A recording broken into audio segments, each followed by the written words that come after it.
Is BRICS the counter to G7 or is it just a contradiction in terms? Hello and welcome to Worldview at the Hindu with me, Suhasini Haidar. This is episode 67 and we're going to tell you all about the Brazil, Russia, India, China, South Africa grouping that met this week at a virtual summit hosted by Beijing. Now the questions really keep coming in about BRICS, even so many years after it began. The question that is BRICS a grouping of once emerging economies from Asia, Africa, South America, Eurasia, in fact, an effective antithesis to the developed world's most industrialized nations led by US and Europe at what is called the G7. More importantly, how does India navigate its role in the grouping given the BRICS' clear criticism of the West's economic domination of the world and India's own position with several Western countries, particularly the United States, then the current standoff between Russia and the West, and then India's problems with China? How do they all square up for the BRICS? And to really understand how that works within this organization, it is necessary to go back to where the origins of the grouping were.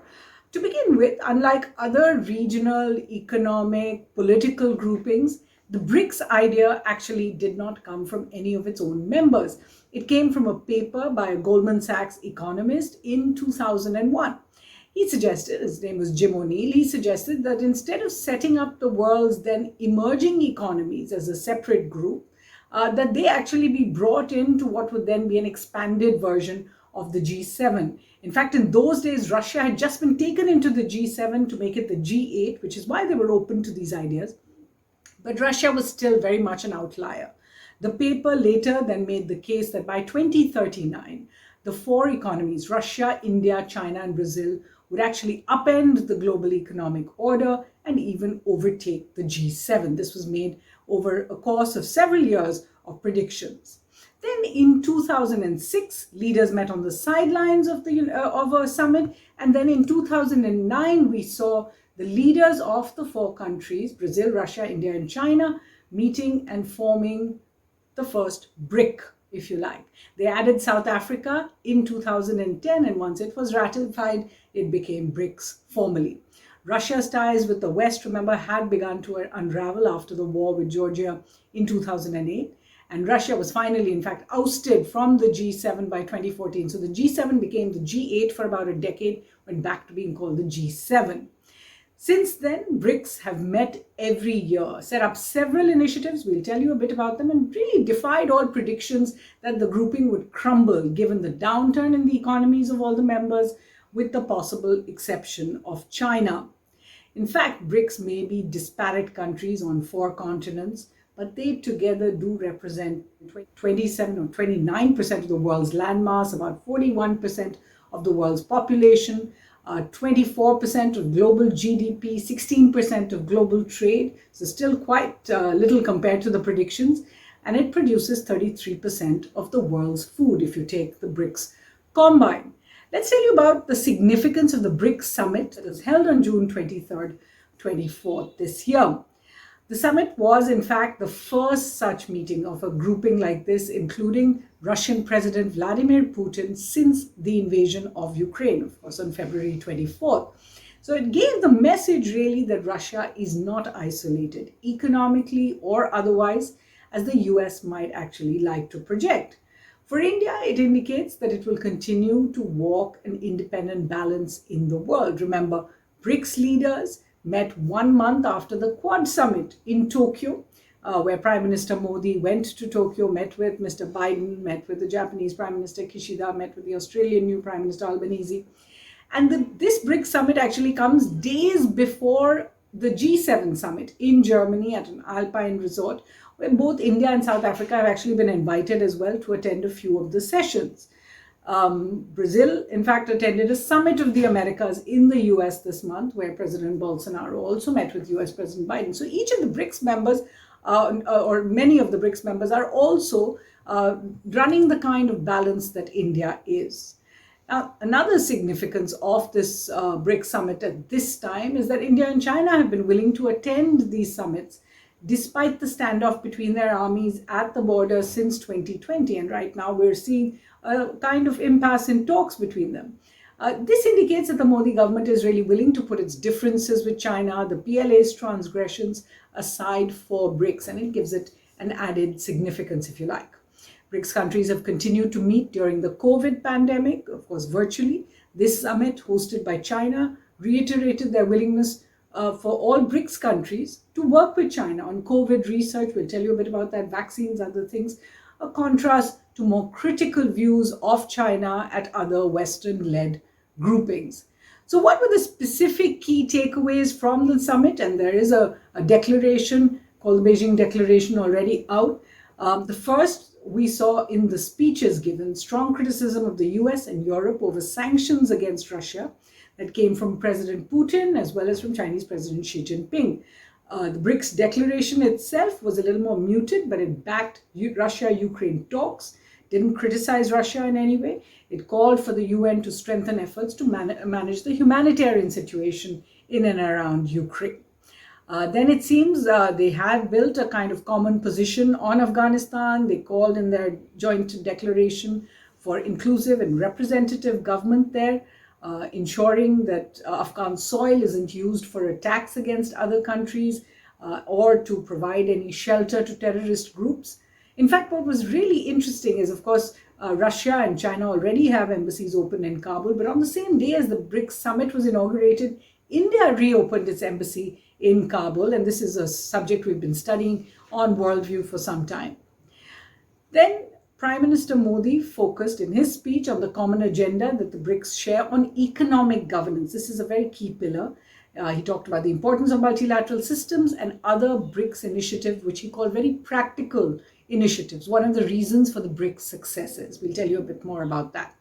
Brazilian President Bolsonaro made a push for UN reform to become a BRICS initiative, significant since China and Russia, of course, are UN Security Council permanent members and often are seen as dragging their feet when it comes to UNSC reform. Then South African President Ramaphosa called for more equitable access to vaccines. This is an old theme for South Africa. In particular, he urged that developed economies, international agencies and philanthropists should now procure vaccines from manufacturers in developing economies, including in Africa, not source them from one part of the West and then pay for them there and then send them to Africa. Then the BRICS countries agreed to push for the expansion of the group. It's called a BRICS Plus process. This year, for example, we saw outreaches because these were all part of the meetings. Argentina, Egypt, Indonesia, Kazakhstan, Saudi Arabia, UAE, Nigeria, Senegal, and Thailand. These were all part of those development meetings. And it's very interesting if you look at each of those economies and each of those countries, they are similarly, like BRICS, attempting to remain a little bit independent, particularly when it comes to this West versus Russia, West versus China sort of balance. Now, as we said, Prime Minister Modi spoke about BRICS initiatives being very practical. So what are those practical BRICS initiatives? Some of them have been incubated over several years, but let's get you a list of the main BRICS initiatives that work today. The biggest, of course, that most would talk about is the New Development Bank, or what is sometimes called the BRICS Bank. This began with a starting capital about 8 years ago. The starting capital was $50 billion, $10 billion from each of the members. It has so far approved 70 infrastructure and sustainable development projects worth about $25.07 billion US dollars. And that includes about 18 projects that have been sanctioned in India, $6.9 billion worth of loans to India. So you can see how practically useful the NDB, as it is called, is. Second is a contingent reserve arrangement. This is to help members whose currencies are being buffeted by global economic trends. So you're seeing the CRA, or the contingent reserve arrangement, being used for currencies. And then President Putin at this summit spoke about a new reserve currency being used, which would be based not on the US dollars, but on a basket of commodities. So really being developed as a counter to the dollar-based system, if you like. We'll see how far that goes, but that's certainly one of the announcements during this particular summit. Another alternative financial mechanism is something called the BRICS payment system. This is an alternative to the SWIFT payment system. And of course, the SWIFT payment system has been a lot in the news this year. And this initiative has taken on a new urgency as post the Ukraine war, Russia has really been frozen out of SWIFT. So this is one more mechanism to circumvent those sanctions put on by the West. Then there is a customs agreement which is in place to coordinate and ease trade transport between these BRICS countries, far and disparate as they are. Then, interestingly, a research and development center on COVID vaccine research set up in South Africa in February this year, and it is going to look at all the vaccines. And remember, each of the BRICS countries are manufacturers of COVID vaccines. The sixth is a remote sensing constellation of satellites that has already been launched. It includes from a pool of 6 satellites, including 2 from India, 2 from China, 1 from Russia, and 1 which is a Brazil-China collaboration. Finally, we've got something called the Digital BRICS Task Force, DBTF, which plans to hold the Digital BRICS Forum in 2022, looking at many of the issues that the Quad, in its silo on digital technology, also talks about. And in fact, these last 3 initiatives that I spoke about, the satellite constellation, the cooperation on COVID, as well as this digital technology cooperation, these also mirror Quad initiatives that we've spoken about in a previous edition of Worldview. So very interesting that India is part of both the Quad and the BRICS, and there are all these similar initiatives being taken in both these very, very disparate groups.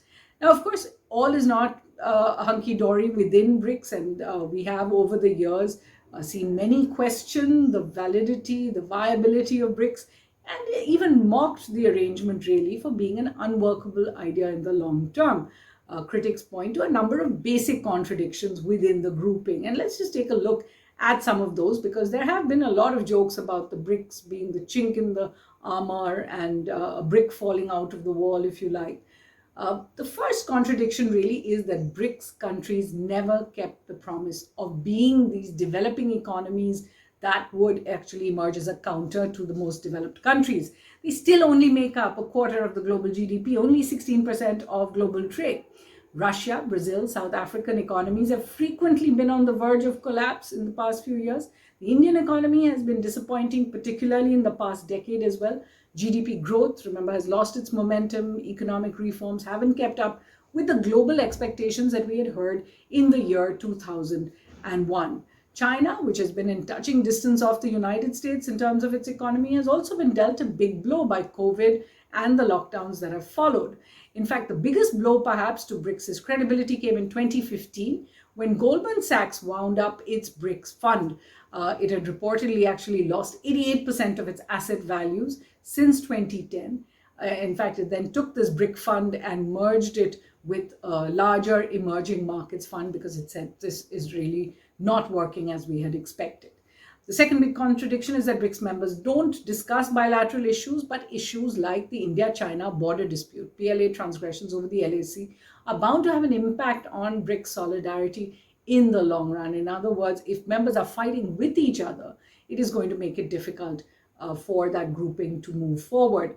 India and even Russia are actually not a part of China's big infrastructure push, the Belt and Road Initiative, the BRI.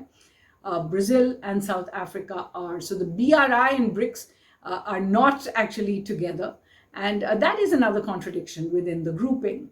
The fourth, that the BRICS document emphasizing national positions on Ukraine, this is what we saw this time, indicates that there are differences between the members over Russia's actions. And this could once again prove problematic in the years ahead for the grouping if the war in Ukraine particularly continues.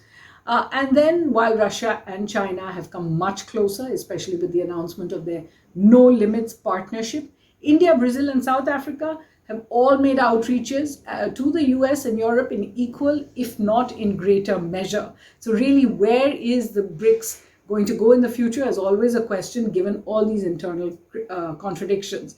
The truth is that the BRICS remains a miracle precisely because it survives the many contradictions in a grouping where the 5 members have little in common geographically, even culturally. While it is unlikely that the BRICS will upend the global economy as had been predicted at this point, it does always provide a counter narrative to the West-dominated economic systems. The BRICS also calls into question the G7 membership that continues to cut BRICS countries out. Is the G7 really representative of the world's most developed economies? And this is 2 decades after the idea of BRICS really came into being. Now, we have quite a lot of reading recommendations for you, so I'm going to get right to it. And it's worth really beginning at the beginning with that first Goldman Sachs study I told you about by Jim O'Neill in 2001 called Building Better Global Economic BRIC, which was a plural, BRICS in those days, and then finally became the big BRICS. And that's available online. In 2003, in fact, it was updated. Goldman Sachs came out with another paper called Dreaming with BRICS Path to 2050. So they were looking ahead to where BRICS could go by 2050. And this is also available online. Of course, we also do have a paper by Jim O'Neill himself in 2021. He was asked to write a piece about 20 years of BRICS, and it's called BRICS at 20. This is also available for you online. Finally, there is a book by O'Neill himself from 2011. It's called The Growth Map, Economic Opportunity in the BRICS and Beyond. Certainly makes for a very interesting and comprehensive reading of the idea that led to these 5 countries really thinking about coming together. There's a more recent book on the BRICS and how it works. It's called Russia, BRICS and the Disruption of Global Order by Rachel Salzman. It's a very readable book. It looks much more closely, of course, at how Russia broke away from the West economically and then how it grew within the BRICS order. Then there's a very easy read, quite literally. It's the Oxford series of very short introductions, and it's called The BRICS, A Very Short Introduction by Andrew Cooper. This includes maps and illustrations, and it definitely helps put BRICS on the map. There's an edited work of essays, South African authors David Monnier and Baso Nzenze. They edited what is called the BRICS Order, Assertive or Complementing the West. So these questions about the BRICS continues. That was a set of essays that came out very recently, actually earlier this year in February, I think. JNU professor Shrikant Kondapalli, who's of course known as a great expert on China, India-China relations, has also edited a superb book called China and the BRICS, Setting Up a Different Kitchen. So it has some very interesting ideas in it. And there's an author that I've spoken of in the past who has written The Post-Western World. He's a Brazilian academic. He's an expert on international relations called Oliver Stwenkel. And his 2016 book, The BRICS and the Future of the Global Order, is also very worth reading. So we hope you enjoy all of this reading and join us again here on Worldview from the team. Thanks for watching.